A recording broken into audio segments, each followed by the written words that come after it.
Hi and welcome back to Sydney Visa. If you or your partner are planning to live together in Australia, you'll probably come across two visas that sound almost identical, subclass 309 and subclass 801. They're both partner visas, they're both part of the same migration program, and they both lead to permanent residency in Australia. But the truth is, they're not the same visa. And understanding the difference will save you a lot of confusion, delays, and possibly even heartbreak. In this video, we'll explain both the 309 and 801 visas, how they work, who they're for, and what they give you, and what happens after they are granted. We'll even show you the actual grant letter to walk you through what each section of that letter means, and also what to look out for. Both 309 and 801 visas are types of partner visas, designed to reunite couples in Australia. The difference lies in where you are when you apply. So the 309 visa is for people who apply from outside of Australia. This is offshore partner visa, and visa 801 is part of the onshore pathway when the applicant is already in Australia, maybe on a student visa, visitor visa, or another temporary visa. But this is important. You can only apply for 801 visa from inside of Australia, from onshore, if your visa doesn't have a condition 8503 imposed on it. That is the no further stay condition. You'll find this in your visa grant letter.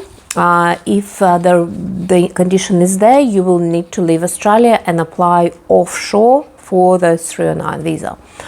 Both visa pathways have two stages. First is a temporary visa and then a permanent visa. So if you are offshore, it's 309, then 100, and if you are onshore, it's 820 and then 801. So let's look at what you receive when your visa is granted.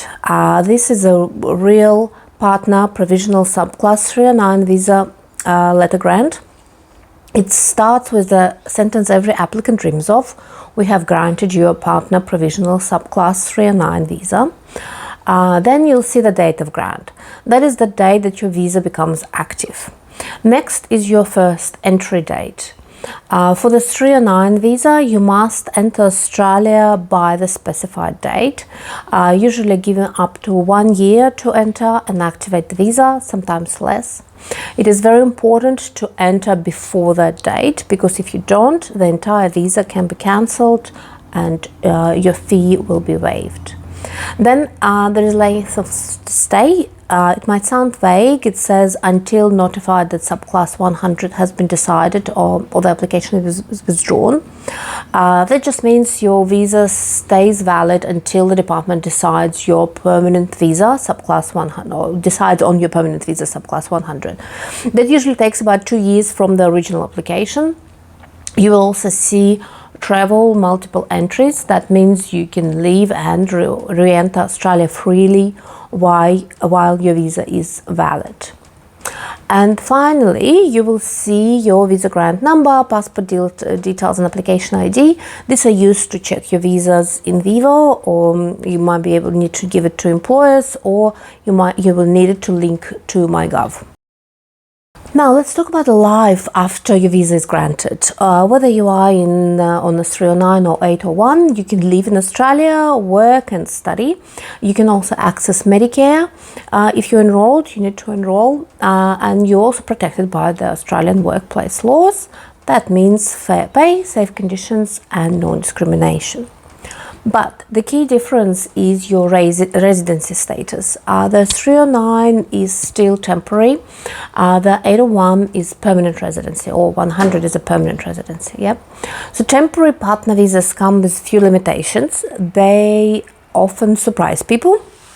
So if you are on 309 or 820, yeah, so what they are, because you're not a permanent resident, that means you are not eligible for all the government services.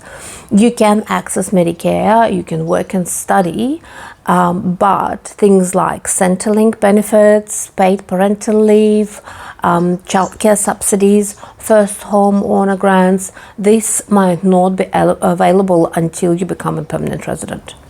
And while you can travel freely, you still have to be mindful of your movements. Yeah, so spending too long of a periods overseas can raise questions later, especially if your life as the partner isn't well documented during that time. So if you're separate, if you live separate in different countries, so you can't sponsor your parents. That only becomes available after your permanent visa is granted, or even in some cases only after the citizenship is granted. Also, temporary partner visas are more vulnerable to cancellation. So if the relationship breaks down, if incorrect information is discovered, or if you breach your visa conditions. Of course, there are exceptions like family violence or shared custody. But that's a separate topic. We have a couple of videos in our channel on that. So what's next? If you are on 309 visa, so you're obviously aiming for the permanent visa, the subclass 100, or 801 if you are on 820. So the good news, you already applied for both. You don't need to lodge a second application, but around 2 years from your original application date, the department will ask you to submit updated evidence. Or you can take the initiative and upload it early via email account. That evidence might include things like joint account, leases, photos, travel records, personal statements, basically anything that shows your relationship is genuine and continuing. Once that's approved, you'll be granted your permanent visa. And finally, the citizenship pathway. Most people on the partner visa do want to become Australian citizen, not surprisingly. To be eligible, you need to have lived in Australia for 4 years on the valid visas, and at least one of those years must be as a permanent resident. So if you spend 2 years on the 309 or 820 and 1 year on the 100 or 801 visa, you might qualify after your 4th year in Australia.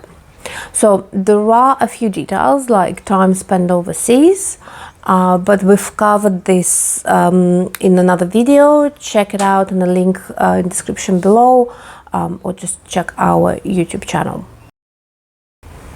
To wrap it up, subclass 309 and 801 are both partner visas. One is offshore, one is onshore, but both lead to permanent residency, and both are designed for people in genuine committed relationship. If you've just been granted your visa, congratulations. If you're still waiting, stay organized and don't lose hope. And if you need help, reach out to Sydney Visa, book a consultation with one of our registered migration agents, and we would love to help you.